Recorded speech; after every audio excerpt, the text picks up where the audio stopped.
Well, today I want to dive into talking about the holiday season. It's here already in the shops. Consumerism is out of control, let's face it. But I think if we want to be in control and if we want to be able to get through season on our terms, then there are certainly things that we can do to be able to help ourselves do that. I think firstly, recognizing the ways in which we can struggle is key to then secondly being able to do something about it. So the three ways that I think we can struggle, first up, is because there's a lot of expectation about something that we didn't choose. We don't choose to have Christmas, it just comes round every year, whether we like it or not. It's an imposed season rather than a chosen season. And wherever that's the case, and there are lots of variables in the mix, whose house do we go to this year? Do we bump them off the Christmas card list this year? What about all the gifts I'm supposed to be getting from Santa? Don't even get me started on Elf on the Shelf. And then there's the social occasions that we would really maybe rather not go to.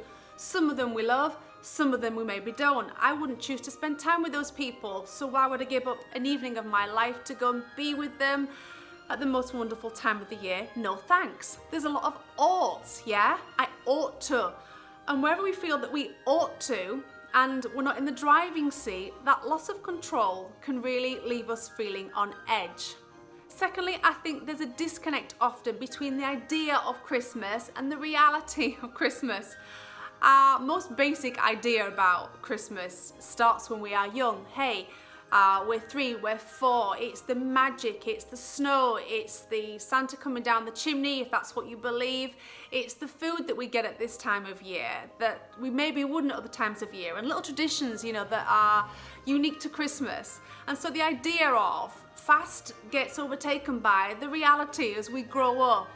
And I think for many of us, maybe that inner child, it's why the Christmas adverts get us, hey, the John Lewis, all the adverts, they can trigger us in good ways now. They pull on the heartstrings because it's the magic of Christmas that they hint at. And if you've got the idea of as this thing and the reality as this, and they're not aligned because the reality frustrates the heck out of me, but I love the idea of it, then that misalignment can just create an internal mismatch of energies. And thirdly, the holiday season creates a lot of triggers for us. Christmas is a magnifier, hey. Emotions, heightened emotions go under the lens of this once-a-year occasion. And for many of us as well, it can be bittersweet because there's this most magical time that we're all supposed to be having, coupled with loss, coupled with people that should be with us that aren't, people that would be here but they can't because. There's nothing like being around family to bring your stuff to the surface, to show you your shadow side, to trigger you in ways that you never planned on. And it can really be this emotional perfect storm. The other thing I think to remember as well is that we evolve as people and we go through different seasons as people. We're the child, we are the adult watching the child, we're the older adult still.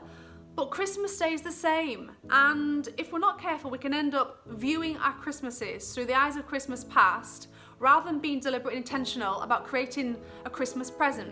So, 2 takeaways, 2 things that I think we can do. First up, I think is to observe your triggers, observe what is triggering you. I did a video last week on being aware, and if you can be aware of what's getting a rise, what's frustrating you, what's bringing up your stuff, then the awareness itself is going to allow space in which you can decide to do something about it if you want, to let go of some stuff. Are you creating undue stress and anxiety in your body simply because you're holding on to stuff of the past that actually you think, no, that's a trigger and I can let that go now, yeah? And second, do you need to rethink Christmas? Do you need to rehash it? Does it work for you? If not, could you do it a different way? Do you need to set some boundaries? Have you always gone all out and you think, you know what, that isn't even me anymore. I don't like or want any of that stuff. We need to scale it back. I really just prefer it to be a lot more simpler. Or have you grown up around lack and scarcity and you've never done Christmas over the top and you've always really wanted to?